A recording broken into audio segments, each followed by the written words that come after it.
Prime Day es el 16 y 17 de julio. Con las ofertas épicas exclusivas para miembros Prime, recibe el reconocimiento que tanto mereces. ¡Wow! Gracias. Ni siquiera preparé un discurso. Quisiera agradecer a mi familia, que siempre necesita cosas. También a Sam, mi repartidor, por entregarme todas mis ofertas increíbles tan rápido. ¡Te adoro, Sam! ¡Mua! Compra ofertas en electrónicos, hogar y más este Prime Day, del 16 al 17 de julio. This is the story of the one. As head of maintenance at a concert hall, he knows the show must always go on. That's why he works behind the scenes, ensuring every light is working, the HVAC is humming, and his facility shines. With Grainger's supplies and solutions for every challenge he faces, plus 24/7 customer support, his venue never misses a beat. Call quickgrainger.com or just stop by. Grainger, for the ones who get it done.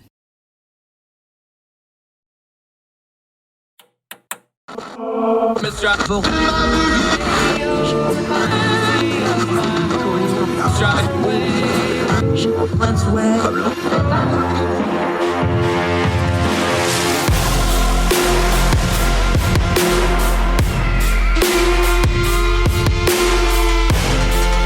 your host, Andrew Donaldson. This is Heard Tell.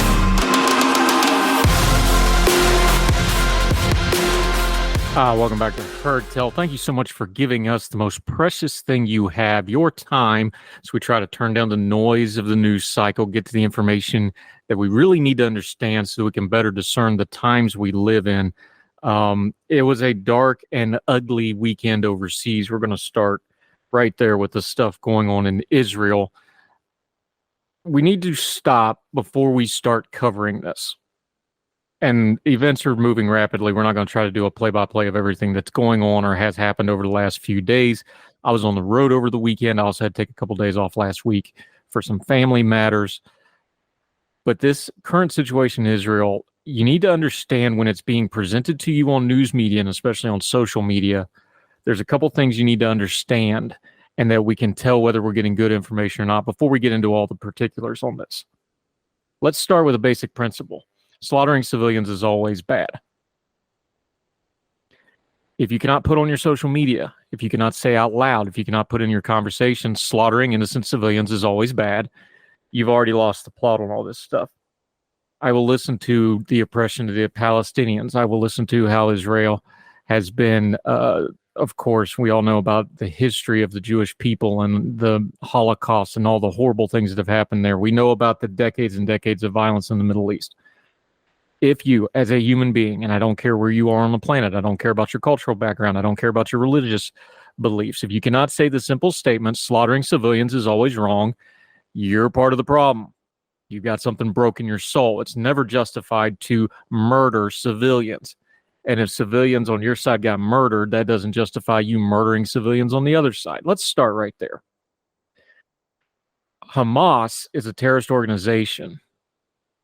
Hamas is not the Palestinians at whole, but we're going to get into that in just a second. That's a complicated thing. Hamas did not attack military targets, although they did attack some police stations and a base and the border security apparatuses. What Hamas did here, they attacked a music festival. They murdered, raped, and pillaged and videoed it all because they're very, very proud of it. They took hostages. They went through neighborhoods, door to door in houses, murdering. They murdered old people at bus stations. There's other videos of more atrocities. Not all of them have been confirmed, so we'll just lay off that. But there's no doubt here now, as we record this, the death toll in Israel is over 700 people now, thousands wounded. There's probably hundreds or more that are dying in Gaza right now as part of the retaliatory strikes. This is going to be bloody and ugly and long. But Hamas is a terrorist organization. They raped and killed and paraded and did all those horrible things that you've seen on your social media feeds by now. Hamas is a terrorist organization. There is no excuse for slaughtering innocent civilians. Period. End of statement. If you are justifying that, there's something wrong with you. And you have an agenda that is now anti-human beings, regardless of what you say you're for. But there's some nomenclature in the way this is covered that we need to talk about real quick. Let's start with what we just talked about, Palestinians. Any news outlet, talking head, anybody that's doing what I'm doing, podcasting, news media, a news report, whatever. Anyone framing this as Israel versus the Palestinians, you can just go ahead and stop. As soon as they say that, ignore everything else they're saying because they're already off the plot. Hamas, the terrorist organization, has taken over Gaza. Okay? There's people that'll use terms like decolonialization. Well, decolonialization is throwing off a foreign power. That's not what's happened in Gaza with Hamas. Now, the Fatah movement that Hamas beat out in a rather bloody little civil war and took over Gaza from, you could argue that with them because they were about Palestinian statehood, ostensibly, even though they had some terrorist tendencies as well. Hamas doesn't have any nationalistic intentions. They are solely for the purpose of eradicating Jews and the state of Israel and murdering them and killing them. When they chant from the river to the sea, they mean to kill every Jew between the river and the sea and take it all back. So all that nomenclature of Palestinian statehood, all that nomenclature of decolonialization, which is a nice academic term for this stuff, that doesn't apply to Hamas in any way, shape, or form because, again, Hamas is a terrorist organization. All they want to do is kill and rape and murder and pillage. Now, Hamas is a complicated thing as well because they are not just a run-of-the-mill people running around doing terrorist things. They have a huge network. They won an election against Fatah in Gaza, so they actually have the civil authority apparatus of Gaza. So they're not just the terrorist wing. They have a civil administration wing. They have charity wings. They have fundraising wings. Something you have to understand about Hamas, and this has already come out because, we don't know specifically this attack, but we've got good reporting and intelligence on this stuff now. Obviously, someone like Iran was involved to help them do this because Hamas is telling us they were involved and helped them do this. You want to believe other people, knock yourself out. But Iran has always backed them for a long time. In fact, Hamas answers directly to the Iranian Revolutionary Guard apparatus. Places like Qatar, where all the money for Hamas goes through. And a lot of the higher ups in the Hamas organization actually live in Qatar in luxury. They're not living in Gaza. They don't suffer with the Palestinian people. They live in Qatar. They live in Qatar in big, luxurious means, completely separated from all the bloodshed and all the havoc and all the chaos. All that poverty you hear about in Gaza, that's all true. The immense poverty, the terrible human conditions in Gaza, that's true. But remember, Hamas is in charge of Gaza. Israel pulled out. And Hamas decided, instead of putting together something vaguely resembling a functioning state, to turn it into a terrorist haven and a base of operations against Israel. That's how they get their funding. That's how they get all their fundraising. That's how the people at the top of their money scheme stay very rich, by pitching violence to people who want to fund such things. Meanwhile, Palestinian people in Gaza are the human shield for Hamas. They can hide behind them. Every time they provoke Israel into an attack, they hide behind the civilians. The civilian casualties go up. They blame Israel. Nice self-sufficient cycle of violence. It's horrible. Now, there's things Israel does that needs to be held accountable. Benjamin Netanyahu has a lot to answer for because he has sown so much chaos inside of Israel over the last year and a half as he desperately tries to hold on to power, both against corruption charges and also because he's been trying to change the judiciary and other systems inside of Israel. There's reporting now that he may or may not have had some notice on this that he ignored. We'll see how that plays out. We do know that he was using military assets to shore up parts of his voting blocks, which may have left parts of southern Israel underdefended. We will see how those reports play out. But now Benjamin Netanyahu is saying we're going to launch a land invasion into Gaza. There's a looming issue here. People don't want to hear this because here's how people do on social media. They go, well, just turn Gaza into glass. No, there's 2 million people in Gaza. You're not going to do that. Well, just kill them all like Gaza. No, that's wrong too. Where'd we start with this? Slaughtering innocent civilians is always wrong. Now, Israel is a sovereign government. They are accountable in some ways. We can withdraw funding from them. We can put international pressure on them. They can be held accountable. They have people from the IDF that have gone to jail for how they've treated Palestinians.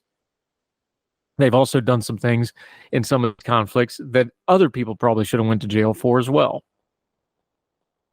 But that doesn't excuse Hamas, the terrorist organization, from going into a music festival and slaughtering and raping and murdering.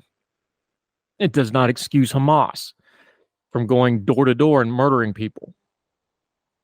It does not excuse Hamas from gunning down people at a bus station. There's a lot of layers to the Palestinian-Israel conflict. A lot of it is provoked by people who want there to be endless bloodshed forever. And caught in the middle of it is a whole bunch of innocent civilians that are going to get slaughtered. And more of them are going to get slaughtered over the coming days because that's what people like Hamas need to feed their stuff. I'm also concerned because Benjamin Netanyahu, knowing that he's going to get some blame for this thing, is going to overreact without too much of a plan. So there's people yelling about just go in there. Okay, you put 100,000 troops into Gaza. 100,000 troops cannot keep 2 million people underfoot. That ain't going to work. You better have a plan, an exit plan. Have we not learned anything in the last 20, 30 years of modern warfare? You're not going to be able to hold it without extensive civilian problems and extensive civilian casualties, and frankly, resources that Israel ain't going to be able to pursue to put out. So Netanyahu needs to have more of a plan here than just we're going to go in and kill everybody that's associated with Hamas. That's fine, but are you going to reoccupy Gaza? Are we going to go back to how that worked? We know how that ends. It's a mess. A lot of layers to these things. Israel absolutely has a right to defend itself. The terrorists of Hamas are some of the worst in the world, and we have it on video now because they were proud to show the world how they raped women and abused women and broke their bodies and paraded them through the streets, how they committed all sorts of atrocities against innocent civilians, because that's what they do. They're genocidal. They just want to kill everybody.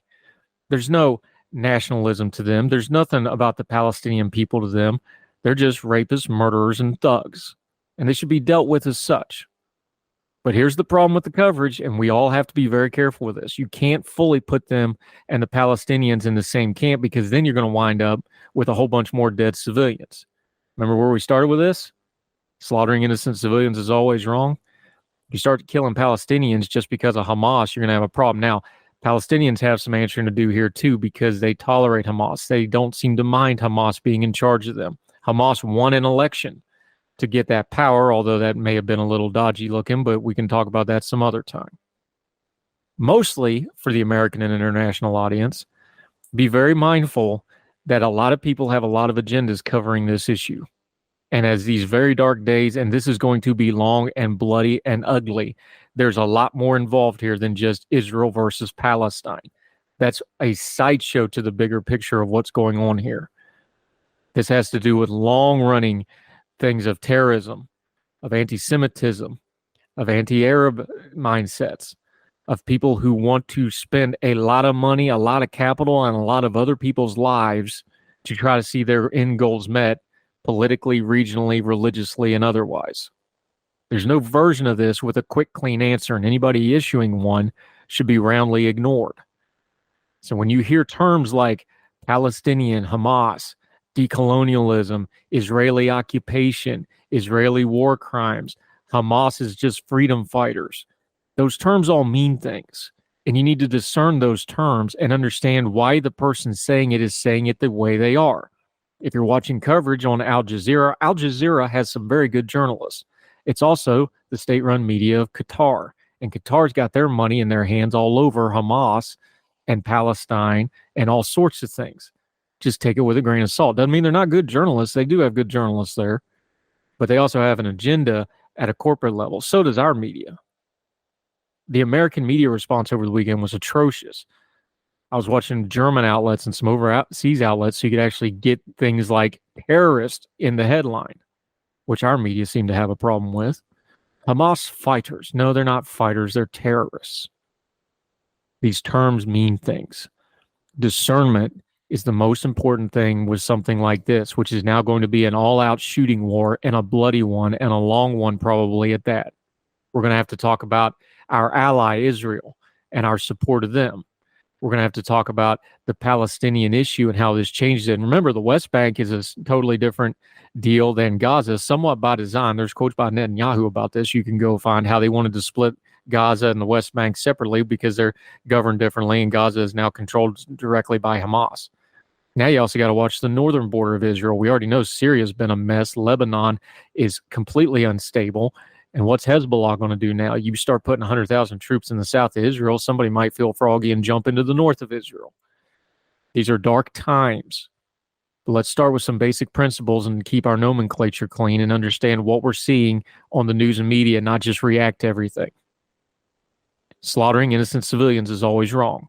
Hamas is always a terrorist organization. They don't care about the Palestinian people whatsoever. They don't. The Palestinian people are a human shield to them, for them to hide behind when they need to, and for them to provoke Israel into attacking them, trying to get to Hamas so that they can further escalate their own violence against Israel. Israel needs to be held accountable for their actions at all, even when they have righteous anger to respond to, which they do. They better have a plan and not just start pouring troops into Gaza with no exit plan and no strategy, because we know how that's going to end, because we've seen it before.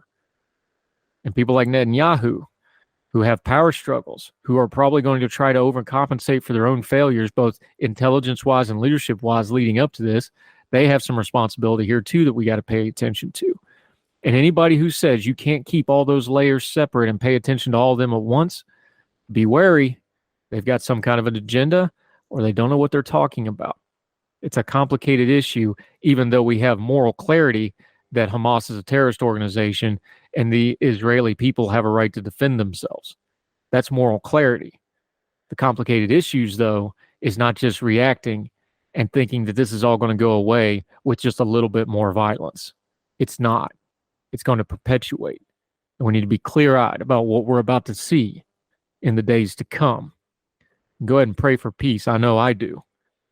But war, especially in places like the Middle East, is the norm, not the exception. Too many folks kidded themselves about that. And here we are again. More Hertel right after this.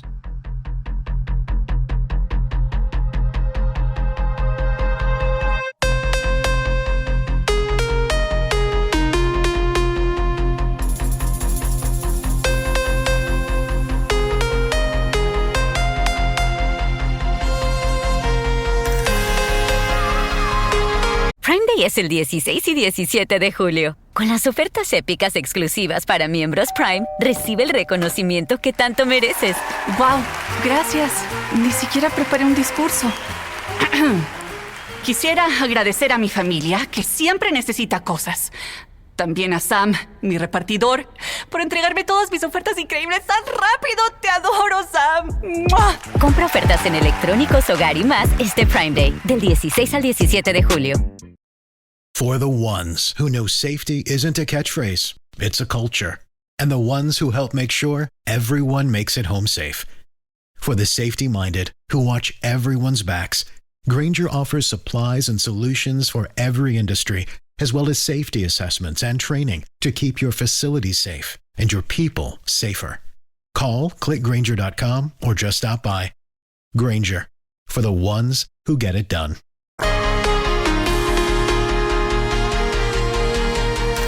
Welcome back to Heard Tell. Quick note, one thing with this Israel conflict is how stupid our U.S. Congress is right now. Matt Gaetz is, of course, proud of himself for deposing Kevin McCarthy, and I think McCarthy's a duplicitous hack. We knew when he won the speakership with the one vote vacate to chair motion contingency plan in place that he was going to get deposed at some point. Now it's happened. So this isn't a defense of Kevin McCarthy specifically. It's a defense of the institution. This is why you can't just do the burn it down stuff. Because now, over the weekend, they were trying to figure out how they're going to have briefings for Congress on what's going on overseas because we don't have a Speaker of the House. They can't conduct business. They can't even do one of their stupid, pointless resolutions of support or anything right now because we don't have a Speaker of the House. This is why you never give in to the burn it down people. People like Matt Gaetz, and there's others like him. There's people on the left like this too. But the Republicans have a real problem with this right now. Just burn it all down. No, you can't burn it all down. The burn it all down people like Gaetz are not wanting it to all get burned down to rebuild it and make it better. They may say that, but that's not what they really want to do. Matt Gaetz has no ability to ever become the Speaker of the House. He has no ability. He thinks in his head he's probably going to be president or a senator or a governor or whatever. And he may be. There may be enough lunatics in Florida to actually vote for this crazy person. But what he's really doing, and he's symbolic of a lot of these burn it down people, they don't want to burn it down to make it better. They want to burn it down so that they can bring everybody else down to their level because they'll never achieve the level that the institutions and those other people have ever risen to. You understand the difference in that? It's all about them. That was all about Matt Gaetz. That was all about him getting his moment. That was all about him getting to stab his Caesar in the forum and letting McCarthy look at him and go, "It's who brute," and he goes, "Oh yeah, because it was a personal grudge." And he loved, just watch those media gaggles on the steps. Matt Gaetz has never been more media followed, never been more popular in media. He's never gotten more attention. He was just ego stroking himself all over your screens and social media. He was loving it. He loves him some him. It's all about Matt Gaetz. Well, that works for a little while, but the problem is now his whole conference thinks he's a pariah. A lot of them want to actually vote him either out of the conference, if not out of Congress altogether. This is the high watermark, Matt Gaetz. And things like in Israel just showed you how foolish this was, because now we can't even have a functioning Congress, even as dysfunctional as it was previous. You got your moment. You got to stab your Caesar. Problem is there, broody Matt Gaetz, your Philippi is coming, and that don't end well for you. You should go read up on how that works out. Yeah, you got to stab the boss in the forum. You're never going to get to be Caesar yourself. The burn it down folks, the hardcore MAGA everything for Trump folks, the people like Matt Gaetz, who there's little room in his heart for anybody but Matt Gaetz, to quote Red October and Tupolev. Matt Gaetz is burning it down to try to get everybody down to his level. Irrelevant, not well liked, very little future prospects, has nothing but the mendacity of the moment to ever look forward to. We should have a Speaker of the House of some form so we can actually function now. It's going to probably be a week or two until we get one of those, if at all. Thanks a lot, Matt Gaetz. You made us all look foolish. And you probably did a lot of harm to yourself in the process. Congratulations. Proud moment for you and your family, you third-generation Nippo baby politician you. You've used your immense privilege to show the world what a shallow fool you really are. More Hurt Tale right after this.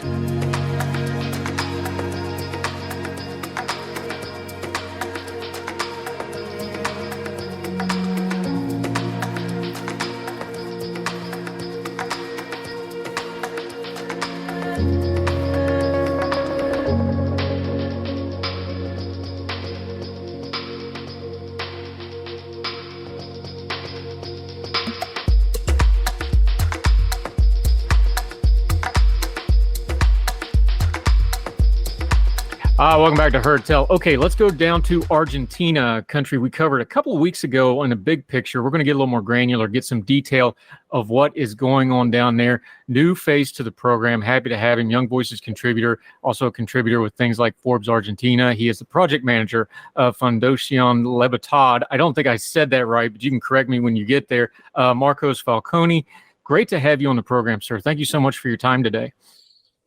Hey, Andrew, thank you for the invite. Down here in Argentina, we say Fundación Libertad, which literally just means Liberty Foundation. And That's the oldest classical liberal / libertarian think tank in Argentina. That's where I work, Yeah, what he said, fantastic stuff. Really appreciate you having you on. You've got a piece out in Econ Live, and I want to walk through it because it's unusual in American media. Look, American media is very American-centric for obvious reasons, but even more so than other parts of the world. We get real insular. We don't really pay attention to the rest of the world. Some of this Argentine election is breaking through the regular media coverage, though, and some of it's because of the personalities involved. Some of it's because, there's been various news items over the last 10, 15 years. Americans have a bit of an affinity for the country of Argentina, as they should. They've been a good ally for a long time.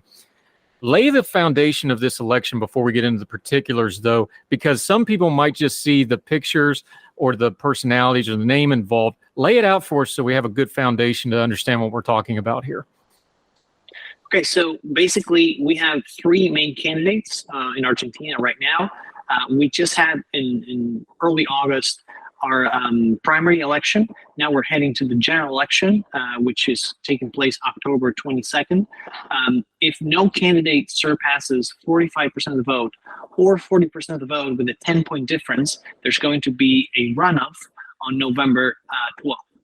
And the candidate who is leading in the polls is Javier Milei, who is a self-described anarcho-capitalist, a libertarian, who is running for president basically on a platform that Argentina should dollarize its economy because Argentines have chosen the dollar over the Argentine peso in a country which is suffering from chronic inflation. We're having 130% inflation, an annual inflation rate right now. And then we have Patricia Bullrich, who is the former Minister of Security of former President Mauricio Macri. So this is considered a center-right candidate. I would probably say more center than right. And then we have current Minister of Economy, Sergio Massa, who is the classical Peronist, so to say, the classical populist that you always get in Argentine elections.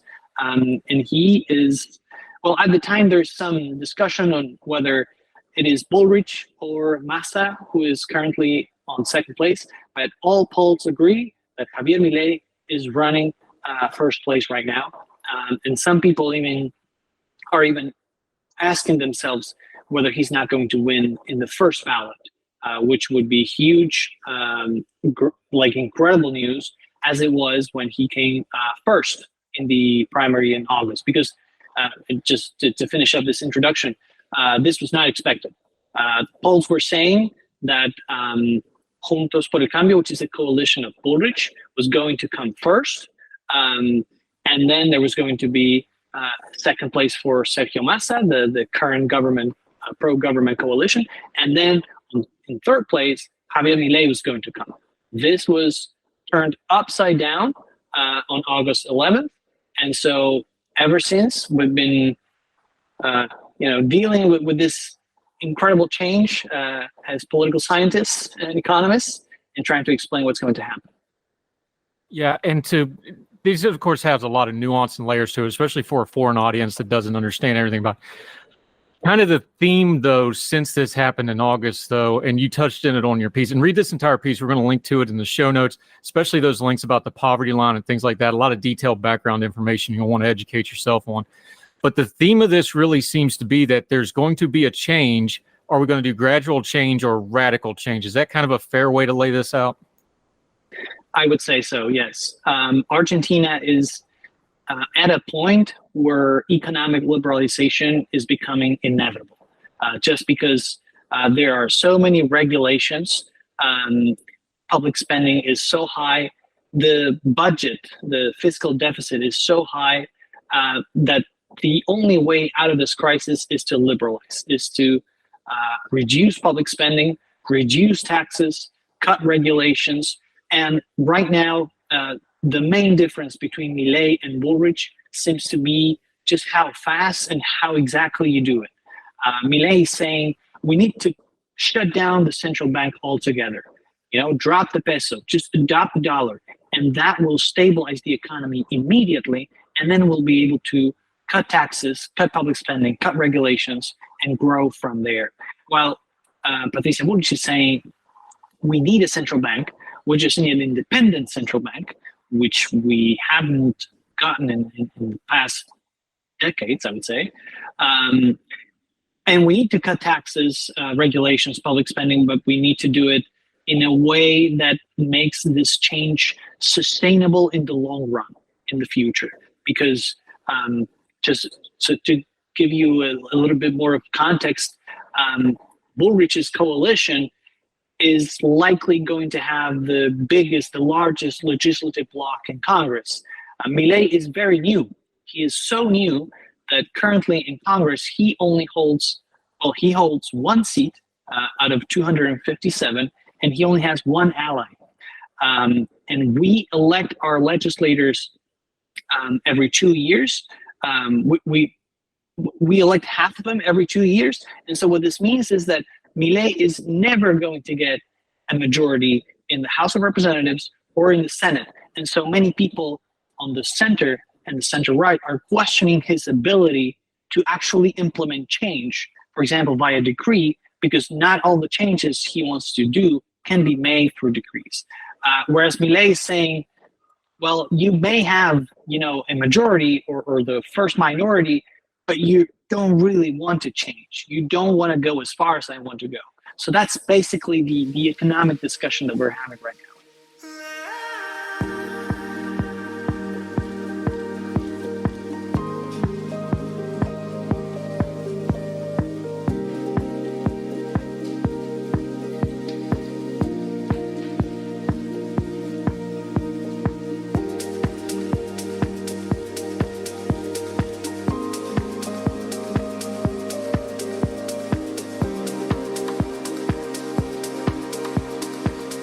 Yeah, and part of that discussion, for folks that aren't familiar with Argentina past Messi and Evita maybe, what's the historical background that got here? I know some of us that really study these things, we know the background. Just give people 2 or 3 waypoints of the last 30, 40 years of history, because this didn't happen in a vacuum. Because you're talking about changing your whole currency. That's a big deal for any country. That's a massive deal. There is precedent for it. Ecuador did it a while back, worked for a while, and then didn't because of other issues. But when you hear big sweeping changes like that, that happened for a reason. Give people a couple of points. I don't want to condense the entire history down because that's disrespectful, but we do need a background on how we got here, right? Yeah, so the big problem right now is inflation, basically. And that is a problem that Argentina has had since the 1940s, the late 1940s and the early 1950s, when Juan Domingo Perón, a soldier, came to power and started massively expanding government and spending way more than the money that the state had. And so that generated inflation through monetary emission. Now, that problem, we've had it for 80 years. The one time when we were able to control it was the 1990s, when we had President Menem pegged the currency. And so that was the time where 1 peso was equal to $1. And he fixed basically the exchange rate for 1 decade, from 1991 until it was no longer possible to keep it that way in 2001. And that was the one time over the last 80 years that Argentina did not suffer from inflation. Now, after 2001, inflation came back. Even when the conditions to hold it down were there, inflation still came back because the government kept expanding. The size of public spending as a percentage of GDP nearly doubled in the past 2 decades. And that has had tremendous, terrible consequences for the economy, because that has meant that taxes have increased too. But not even the increase in taxes is enough for the government to cover this massive amount of spending. And so you have inflation again. Also because nobody wants to lend money to Argentina, because Argentina has a history of defaulting on its own debt. And so the problem is that it is only short-term money that you get at rates that are increasing on a daily basis, I would say, at this point, where we're having 13% inflation only in August. We're waiting for the numbers of September, but in an economy like that, interest rates grow and continue to grow, but they're still not enough. And so the risk that we have right now in Argentina is that the situation sort of spirals out of control, I'm sorry. And that becomes the source of a hyperinflation. Hyperinflation is a word that we're hearing in this campaign on a daily basis too. Milei saying that we may be heading to hyperinflation. Bullrich is saying it too. Massa is trying to avoid it as the current Minister of Economy. But this is the talk that we're hearing in Argentina right now, that if things get bad soon enough, we may have hyperinflation. Nobody wants that. Of course, no, the people don't want that. But it's curious to see that, for example, for Milei, hyperinflation would likely be positive, because then he would be able to solve it, or at least appear as the solver of hyperinflation, and stay in history books like the savior of Argentina. And so the time between now and December 10th, when the new president is going to take over, that is going to be rough. We're going to have to buckle up. Yeah, Marcos Falcone joining us.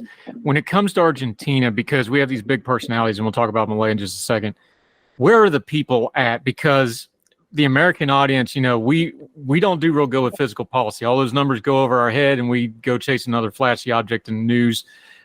We've had inflation to a smaller scale over the last year or so people are talking about it, but they don't really think about it, I don't think, as far as fiscal policy goes. Where are the people in Argentina? Because we're talking about policy. You're a policy guy. Well and true, economics is not a sexy, popular thing to talk about. where are the people at other than just, is it just raging at the government, or do they have an understanding and an idea of, no, we don't want to do this? Hyperinflation is one of those words that get people attention. Where are they at in this process, do you think? Well, the great merit of Javier Milei has been to introduce topics like these, like fiscal deficit, like a balanced budget, inflation, in the public mind. Ever since he started appearing on TV, some like 5 years ago, in his very, I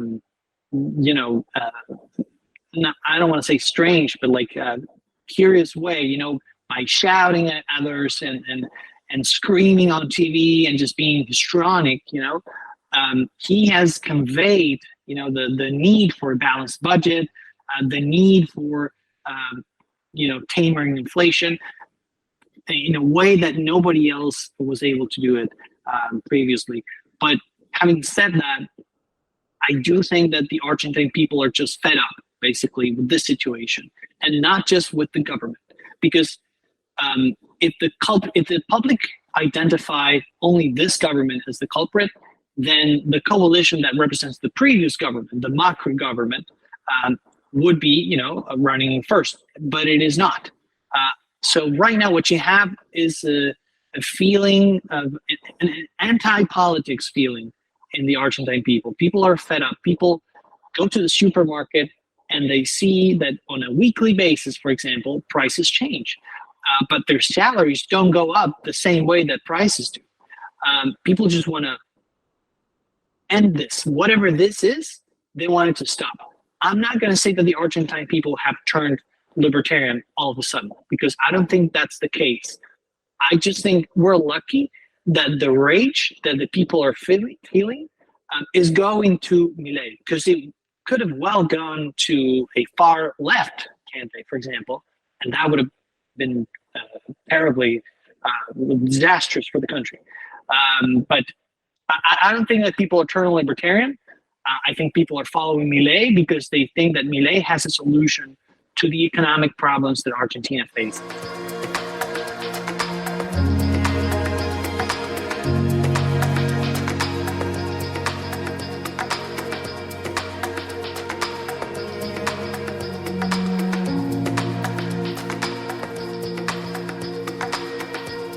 Religion is at the intersection of our 21st century life, even if we don't express a faith. At a time when it seems that religion isn't as prevalent as it once was, it still leaves its mark everywhere. As a pastor, I know that religion isn't something I just do on a Sunday, but it's found in every nook and cranny of my life. Sexuality, politics, social media, the economy, war, nationalism, all have some kind of religious angle to them. And as a communicator, I want to find the stories that can help people understand this part of our society that is so important to so many. Hi, I'm Dennis Sanders, and I'm the host of Church and Main. Church and Main is a podcast about the journey of faith and where it intersects with modern life. I look at faith with a journalist's eye, asking the who, where, what, why, and how religion affects some of the major issues of the day. Join me as we journey together. You can listen to Church and Main podcast at the website churchandmain.org or on your favorite podcast app. I look forward to seeing you. Folks, you've heard of Ethan Brown on the Heard Tell show a couple of different times, but if you're interested in learning about how to discuss things like climate change without all the politics and doom and gloom, head over to his podcast, The Sweaty Penguin. Sweaty Penguin is a late-night comedy-style climate podcast working to add nuance, critical thinking, humor, and hope to the climate conversation. They got over 100 episodes already, breaking down weekly news stories and specific topics, from the vanilla to the ADHD to the international accountability to orangutans. Yes, I know, it's a comedy thing, so just go with it. But each time, exploring different ways we can make progress on these issues while still helping the economy, health, security, and everything else we care about. Feel overwhelmed, exhausted, or excluded by today's climate change discourse? This is the podcast for you. Find The Sweaty Penguin wherever you get your podcasts or at www.thesweatypenguin.com.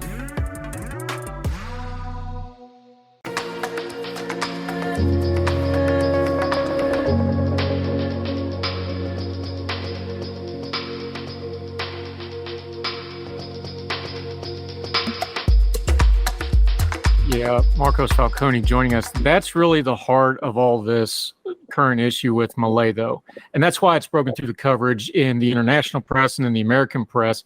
Look, the press gets lazy. They're going to, in America, they're going to compare everybody to Trump. In BBC, they're going to compare him to Boris Johnson. You get a loud, big personality type. He's got that funny haircut. He's loud. He yells. He's riding down the street in a car with a chainsaw. He's doing all that stuff. Is there substance to the sizzle? Is there steak to the sizzle? That's the question the outsiders have.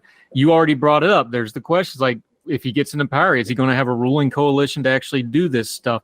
That's the question people have from the media coverage.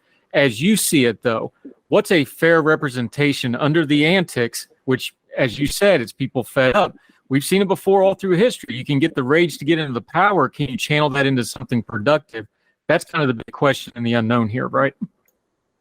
Well, I think Milei's success depends, well, first on getting elected, which is no certainty. I mean, it is a likely scenario, but we don't have 100% certainty of that. And then I think his success will depend on how on whether he's able to build this coalition that you were talking about. And he has taken steps to already try to secure support, from example, from trade unions. He's trying to get, for example, support from Peronist union leaders. Some of them notoriously corrupt, like the people know they're corrupt. One of them, back in the 90s, once said that, we Argentines, we need to stop stealing for 2 years. And now he's meeting with Milei, and Milei's trying to secure support from him. But why is Milei trying to do that? Because he's likely to attempt changes to labor legislation, for example, that if he has no allies, will not go through, or will be traumatic for the population just because, we'll have demonstrations on the street on a daily basis. And things will become unbearable. So Milei is trying to build this support. I think if he wins the election, then the question will be how exactly does he secure a legislative bloc that is large enough to survive? Because we also have impeachment, for example, here in Argentina. And if the opposition decides that they don't like Milei, they may have the numbers to just remove him from office. And so he's going to have to talk to the rest of the opposition, most likely, the center-right Juntos por el Cambio coalition, which in turn is composed of various parties, some of them which are more classical liberal than others. And the big question right now is, what is Milei going to do with Peronism? Because he is supposed to be an outsider. He is supposed to be an opponent of both Peronism and anti-Peronism. But then we have some indications that candidates who are running on Milei's behalf at the local level, at the state level, are Peronists. And some of them were part of this government. And some of them were part of the coalition that is currently supporting this government. And so nobody knows whether they are going to stay within Milei's coalition or whether they will go back to their origins. And so there are many questions as to whether Milei will be able to accomplish what he wants. And I think that that's going to depend on his skill, which is going, if he's going to succeed, he's going to have to go back in his own steps, because he has this style, of being confrontational, of not, of trying to not build alliances of any sort. But if he comes to power, he will have to build alliances, because otherwise he's going to be a failure. And his voters will remind him very quickly of that, because nobody wants to wait for anything. With 130% of inflation and the risk of hyperinflation, everybody wants solutions, and they want them now. Yeah. Marcos Falcone joining us. Part of this dynamic is not just, how charismatic Milei is. His opponent is part of this story as well. Like you said, this election isn't wrapped up. Anything can happen. But Patricio Bullrich, she has a dynamic working against her, and you bring it up in your piece. Again, read this entire piece. We're going to be linking to it, where the gradual approach she is presenting and advocating for, this is recent memory stuff where they've heard this before in Argentina. They've seen it within the last decade or so, and it did not go well. Now, obviously, that's not all on her. The gradual approach is usually, sounds good on paper, right? But that's a dynamic that's playing against, and it's probably feeding into the charismatic and the over-the-top stuff that Milei's doing a little bit too. Talk about that dynamic a little bit, because that plays into the voters' mindset of, well, I've heard this before. This guy may be a little off kilter and a little crazy, but let's try something here.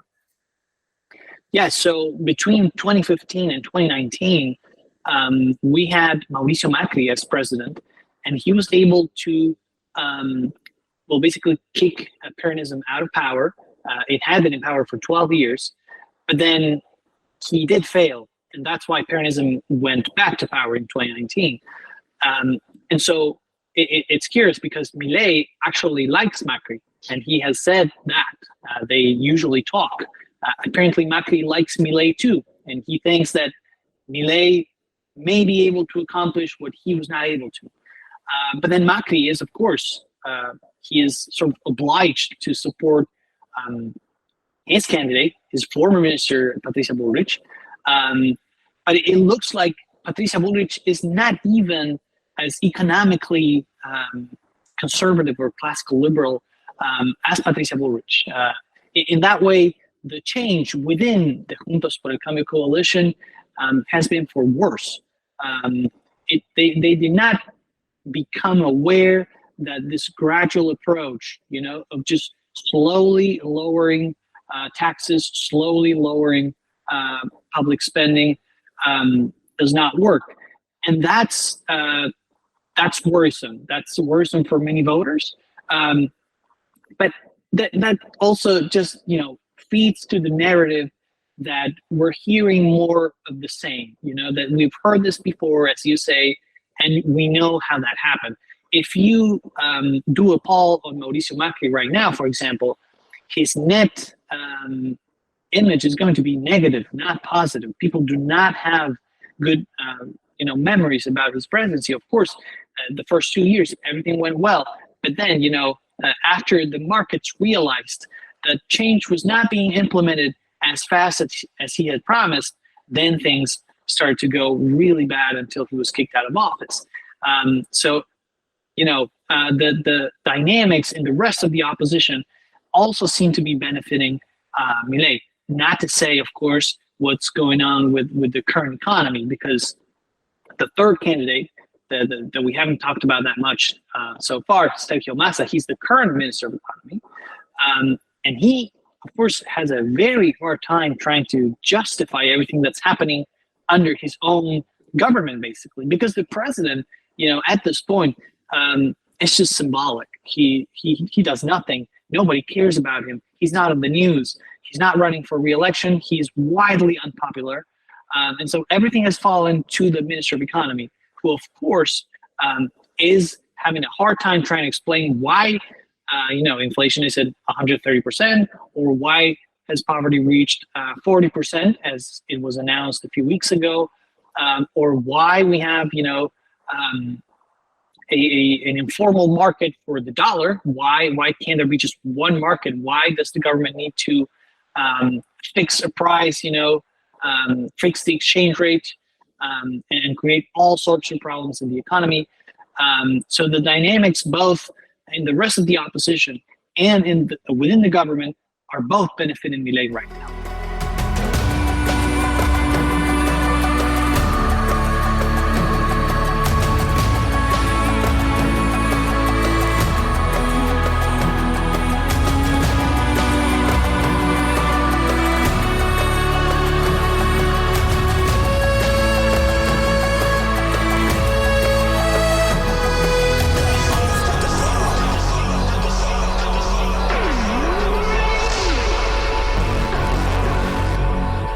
Marcos Falcone joining us. Let's kind of round it off to where we started here. In Argentina, you spoke of it. this is not a new issue. This isn't like, Venezuela where they were rich and then got poor again because of the government. This has been an 80-year thing that's gone on. This is multiple generations.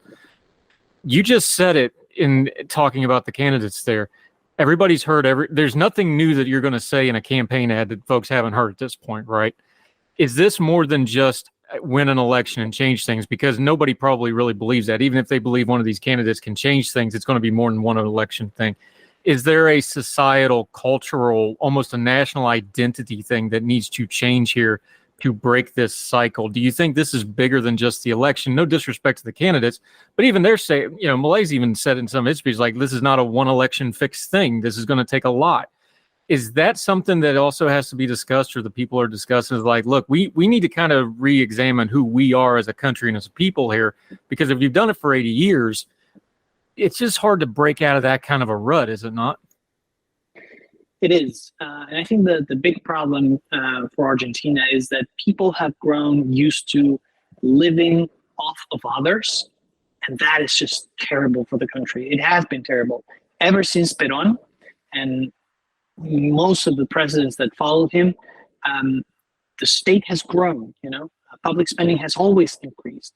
We have always had fiscal deficits. And the reason why that happens is because the government consistently wants to spend more money than it has. And the reason why that happens is because people demand money out of the state. And so this ends in terrible fiscal crisis like we experience once at least every 10 years. And so what needs to change is the cultural sort of idea that people have a right of living off of the state. If you analyze today the number of subsidies that exist, the number of handouts, in terms of how many people receive handouts and the amount of money that they get through handouts, it's just through the roof. Right now in Argentina, you could be able to make a living just off of handouts, government handouts. You don't even have to work. When that happens, you have this vicious circle of people just dropping out of the job market because they can get money out of the state, but then the state can't really afford that. And so we have inflation, and debt crisis and fiscal crisis in the end. So it is this vicious circle that we need to stop. People need to realize that, if the state does things right, if it just, if it lowers taxes, if it lowers spending, if it sets reasonable rules for everyone to intervene in the market economy, then they can succeed. I'm sorry, they can succeed. Then they can succeed by being, of course, entrepreneurs or just, launching their ideas to the market. But it can't continue to happen that people think that they have a right to live off of others. That is what is causing this crisis, and that is what needs to change. Yeah, Marcos Falcone joining us from down in Argentina. Give us a couple things, because we've got a couple weeks for this election. Give us a couple things to watch for in the headlines that might break through. Obviously, Javier Milei, he's going to break through because he's charismatic. You get the Trump comparisons, which aren't a good comparison, but people, it is what it is. He's going to get some press time up here, but what's a couple things folks should watch in the headlines as to what's actually happening down there, both during this election and, like you said, this is a short lead time. The new president comes in December. This is going to go pretty quick. Just give folks something, because they get busy. People forget, like, oh, that's that Argentina story. I need to watch that. Give us a couple nuggets to watch for in the couple coming months. Well, in the coming months, I would watch for economic indicators, maybe, just to see whether we are actually heading to hyperinflation or not.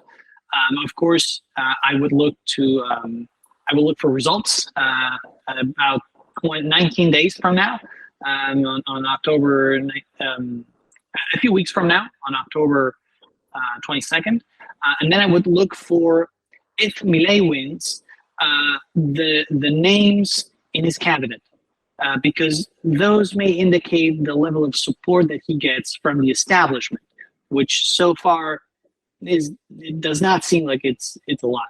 But if we get a new president, of course, that generates interest, and many people are going to want to join the government just because it's the government. And so there, we should watch out for Milei's judgment in picking cabinet members, for example. And we should also be aware of what he does and how he tries to contact other parties and coalitions in Congress, because that's going to be key for him to just basically stay in office and block any attempts at impeachment. But then also, it will be key to passing actual reform, and not just through decrees, which are constitutionally limited to a few areas, and not all of them. Yeah, Marcus Falcone. Okay, that was all tough, really serious, important stuff. Let me give you an easy one to take the edge off before we let you go. Leo Messi is in America. How's it playing down there, him being in America? Of course, he could do anything he wants to, and people would celebrate it because he's that beloved. But how's the American experiment for Argentine's favorite son going right now down there? How's it playing for those folks down there? I think it's going great for him. He has been mightily criticized by some left-wing lunatics who demanded that he come here, that he had, and said that he had sold his soul to the devil. But I think just people are just realizing that he's having a great time, and that's awesome. And I think Miami is a great choice for him because it's full of Argentines, to be honest, but there aren't anywhere, so he can, live his life, enjoy the sunshine, play soccer, enjoy his family, and live the American dream, right? Which a lot of Argentines want to live too. That's why we're talking about dollarization after all. So I think people like that Messi is enjoying his last years of soccer up in Miami. Yeah. And for folks that aren't familiar, Miami's one of those cities that just can handle a big celebrity like him. Like, he can never be completely normal, but he can be more normal in a Miami or an LA because they're used to celebrity. You've already seen the videos. He goes to the supermarket, he goes to Publix and things like that. It's a lot of fun, I'll tell you that. It's fun. Somebody that lived in Europe and has followed, the European game for many years. It's a lot of fun for people to get a little taste of what that's like here in the States. Marcos Falcone, really appreciate it. Again, this piece is on EconLib. We're going to link to the whole piece. There's 2 or 3 links in there you really need to click the links to, especially that poverty rate one, because that gets to the heart of a lot of this. Read all that, educate yourself on Argentina. We'll continue to talk about it, my friend. We will definitely have you back, but you got a lot of things going on. Let folks know where they can find you and follow you until we get you back on Heard Tell the next time. Yes. If you want to follow me on Twitter, you are very welcome to do so. You can find me under the handle Hyperfalcon, which is spelled as hyper, only with a Latin Y, and then Falcon at the end. And you'll find me, or just my name, Marcos Falcone. You'll find me on Twitter. I also have a website, marcosfalcone.com.ar, and you will find my latest updates on there. Yeah, really appreciate your time. Definitely will have you back. We try to stay on top of this. We had talked about Argentina as some of the other elections. There's a lot of elections going on. There's some good ones that aren't, like this one where there's some related. Then you got stuff like Ecuador that's really ugly right now. We appreciate your insight as we try to keep a global perspective. Thank you so much, sir. We'll have you back soon. Bye, Andrew. Thank you. Thank you, sir.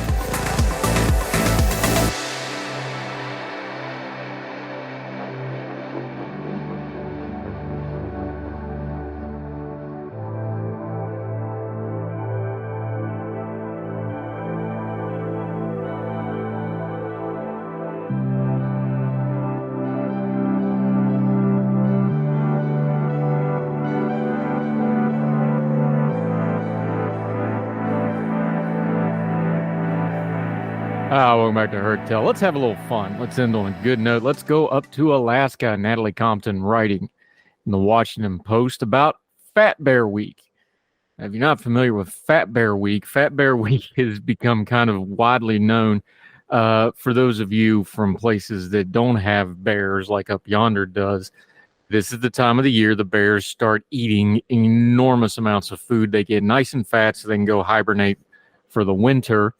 You get Skinny Bear Week in the spring, but it's just not as popular. Anyway, let's go up to Alaska. This piece in the Washington Post. Link to the whole thing in the Substack notes. Make sure you're subscribed for free to the herdtell.substack.com. You won't be able to hear a bear walking behind you here. Despite weighing around 1,000 pounds, The park's 2,200 brown bears are inordinately quiet. You will register their roars from deep in the woods and the snapping of salmon spines when an apex predator cracks open a cold one. Those sounds are particularly loud in a bear vortex, which is how wildlife guide and photographer John Cooper describes being surrounded by 4 bears. A bear NATO means you're around 6 bears. A bear Nami is 8. Double digits is like a barricane, said Cooper, 35, who's earned the nickname Bear Daddy. He has a large tattoo of his favorite bear, bear number 32, known as Chunk, on his right biceps. Cooper works at the Brooks Lodge and Brooks Camp, arguably the best place in the world to see a swarm of bears up close. Brooks has garnered international fame thanks to webcams that have been live streaming from the park since 2012, as well as Fat Bear Week, an online tournament celebrating the bears as they bulk up for hibernation. More than 1 million votes were cast in Fat Bear Week 22, and 10 million people turned into the cameras last June through October. Some bears now boast celebrity status, like Cooper's beloved Chunk, and number 480, Otis, one of the oldest regulars at Brooks River. Devotees support their favorites by buying merch and writing songs. Superfans follow the bears like the Kardashians, getting to know their personalities, fishing styles, and family lines, but only the most dedicated complete the trip to Alaska. It's impressive anyone makes it to Katmai. Getting to the motherland of fat bears requires the kind of time and money Taylor Swift fans put into attending the Eras Tour. First, there's the flight to Alaska, then a float plane or water taxi to the park because you can't drive there, and that'll set you back at least $400 a round trip. There's nothing easy about figuring out how to get here, said Margot Egley, the owner of Bear Trails Cabin and Campsite in King Salmon, the town many use as a jumping-off point to get to Brooks Camp. To stay the night at Brooks, you have to enter a lottery system with bleak odds reserved for one of the lodge's 16 rooms. Each sleeps 4 and costs $955 a night, before tax. The alternate is day tripping, a risky and expensive option given Alaska's mercurial climate, or staying at the 60-person campground, which is also competitive to reserve. Backcountry camping in bear country is free, for obvious reasons.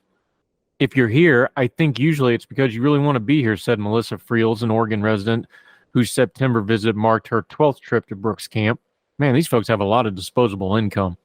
In 2018, Friels started a private Facebook group, now has more than 7,000 members who swap travel trips, gear recommendations, and bear photos from their Brooks adventures. The group keeps a running list of who's visited and when.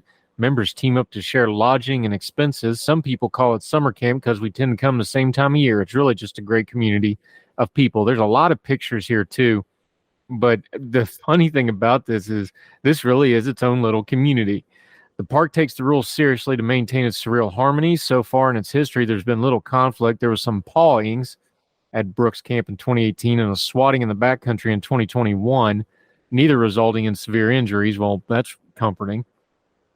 Mike Fitz, a former Katmai ranger who created Fat Bear Week back in 2014, writes about the worst Brooks Camp incident in his book, The Bears of Brooks Falls, the Bible for the Fat Bear fans. In 1966, before an electric fence was installed around the Brooks Camp campground and rules about food storage weren't real strict, a camper was dragged from his sleeping bag by a bear. He was dropped after screaming. My impression was that the animal was startled, said Fitz, and required 5 months of hospital recovery in Anchorage. The most extreme example became the subject of Werner Herzog's 2000 film Grizzly Man, wherein a 1,000-pound bear fatally mauled activist Timothy Treadwell and his girlfriend Amy Hoygar, 37. They were on the Katmai coast, clear across the park from the Brooks Camp. Fat Bear Week. Now, we have bears up yonder. They tend to come down for the apple trees, but what we try to do when they're cubs and they wander down away from their mamas, put a little bit of healthy fear of man in them. That's for our benefit, their benefit, and everybody else's benefits. We like bears. We don't want to have problems with them. You don't want to be friendly with them either. Make sure you keep nature where nature belongs, man where man belongs. Try to keep them as separate as possible when it comes to bears because they are big, and just because they are friend-shaped does not mean they are a friend, folks. Be careful out there if you want to go see the wildlife. You can see in West Virginia, too. Go see the wild and wonderful. We don't have the grizzlies, but we got plenty of black bears.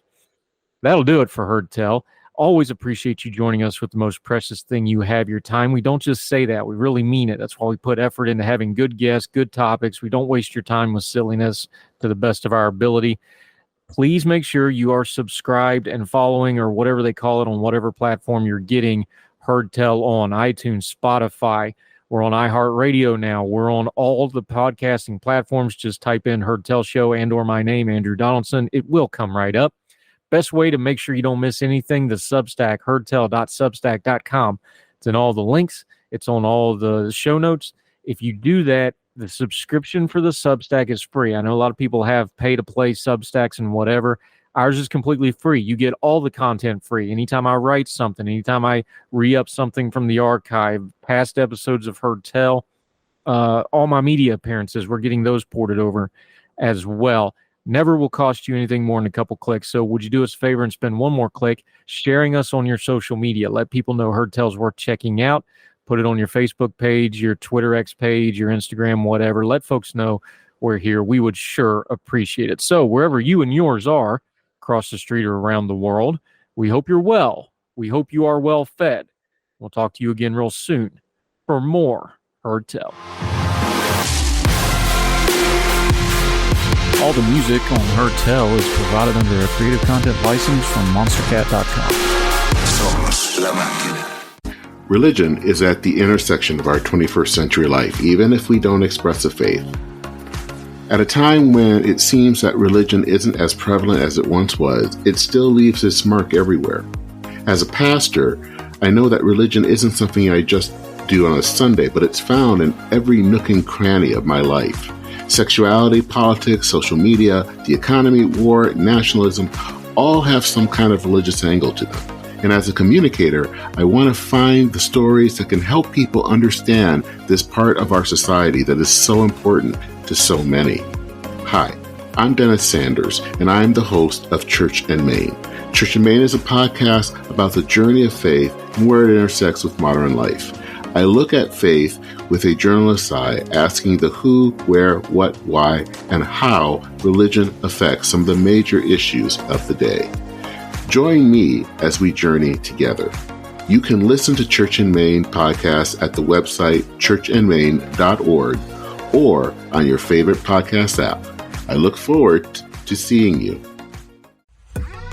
Folks, you've heard of Ethan Brown on the Heard Tell Show a couple of different times, but if you're interested in learning about how to discuss things like climate change without all the politics and doom and gloom, head over to his podcast, The Sweaty Penguin. Sweaty Penguin is a late-night comedy-style climate podcast working to add nuance, critical thinking, humor, and hope to the climate conversation. They got over 100 episodes already, breaking down weekly news stories and specific topics, from the vanilla to the ADHD to the international accountability to orangutans. Yes, I know, it's a comedy thing, so just go with it. But each time, exploring different ways we can make progress on these issues while still helping the economy, health, security, and everything else we care about. Feel overwhelmed, exhausted, or excluded by today's climate change discourse? This is the podcast for you. Find The Sweaty Penguin wherever you get your podcasts or at www.thesweatypenguin.com. Prime Day es el 16 y 17 de julio. Con las ofertas épicas exclusivas para miembros Prime, recibe el reconocimiento que tanto mereces. ¡Wow! Gracias. Ni siquiera preparé un discurso. Quisiera agradecer a mi familia, que siempre necesita cosas.